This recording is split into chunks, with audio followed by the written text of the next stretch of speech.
ఇప్పుడే అందిన వార్త. స్టేజ్ పైన కొట్టుకున్న ఎమ్మెల్యేలు, పరిస్థితి ఉద్రిక్తం, అలాగే విషమంగా ఉంది. తీవ్ర ఆగ్రహంలో సీఎం.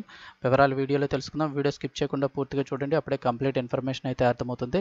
అలాగే ఇలాంటి లేటెస్ట్ అప్డేట్స్ ఎప్పటికప్పుడు మిస్ కాకుండా మీరు ముందుగా తెలుసుకోవాలి అనుకుంటే ఛానల్ని తప్పకుండా సబ్స్క్రైబ్ చేసుకోండి. చాలామంది వీడియోస్ చూస్తున్నారు కానీ సబ్స్క్రైబ్ చేసుకోవడం లేదు. అలాగే వీడియోని ఒక లైక్ చేయడం మర్చిపోకండి ఫ్రెండ్స్. ఆంధ్రప్రదేశ్లో ఎన్నికల నోటిఫికేషన్ వెలువడక ముందే రాజకీయ పార్టీల మధ్య అగ్గిరాజుకుంటోంది. ప్రత్యక్షంగా లేదా సోషల్ మీడియా వేదికగా కూడా అధికార వైసీపీ, ప్రతిపక్ష టీడీపీ నాయకుల మధ్య పచ్చగడ్డ వేస్తే బగ్గుమంటోంది. మరీ ముఖ్యంగా పల్నాడులో ఎన్నికల ఫేవర్తో నాయకులు పరస్పర దాడులకు తెగబడుతున్నారు. అయితే రేపు జరగబోయే ఎన్నికల్లో ప్రత్యర్థి వల్ల ఎక్కడ ఓడిపోతామనే భయంతో ఈ రకంగా అధికారాన్ని అడ్డుపెట్టుకుని వైసీపీ నాయకులు, శ్రేణులు అరాచకాలకు పాల్పడుతున్నారని టీడీపీ నాయకులు అయితే ఆరోపిస్తున్నారు. పల్నాడు జిల్లాకు గుండెకాయగా ఉన్న నర్సారావుపేట నియోజకవర్గ కేంద్రంలో మంగళవారం నియోజకవర్గ టీడీపీ ఇన్ఛార్జ్ చదలవాడ అరవింద్ బాబుపై వైసీపీ కార్యకర్తలు రాళ్లు, సోడా సీసాలు, బాటిల్స్తో దాడి చేయడం కలకలం రేపింది. వైసీపీ శ్రేణులు చేసిన ఈ దాడిలో పలువురు టీడీపీ నాయకులు గాయపడ్డారు.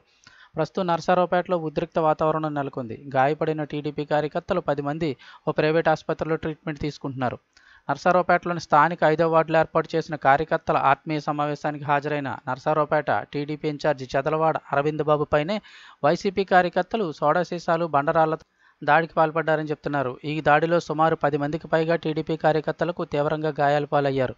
ఈ దాడిలో Narasaraopet TDP incharge doctor Chadalavada Aravind Babu చేతికి, వెన్నుపూసపై రాళ్ల దెబ్బలు తగిలాయి. గాయపడిన కార్యకర్తలను పట్టణంలోని ఓ ప్రైవేటు వైద్యశాలకు తరలించి శస్త్రచికిత్సలు నిర్వహిస్తున్నారు.